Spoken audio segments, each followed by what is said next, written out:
இதுவரையும் உங்கள் வாழ்க்கையில் என்னென்ன காரியங்களை நீங்கள் இழந்தீர்களோ, என்னென்ன காரியங்களை உங்களுடைய வாழ்க்கையை விட்டு மாறி போனதோ, அந்த காரியங்கள் எல்லாம் வரும் நாட்களிலே என் தேவன் பரிசுத்த ஆவியானவர் உங்களுக்காய் அதை திரும்ப தருகிறவராக இருக்கிறார்.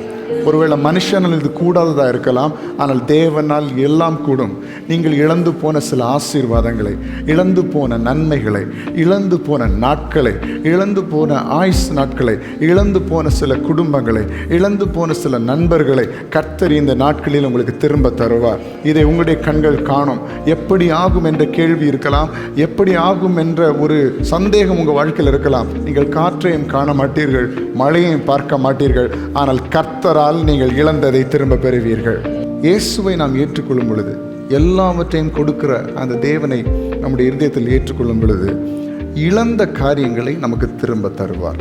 ஆமென்.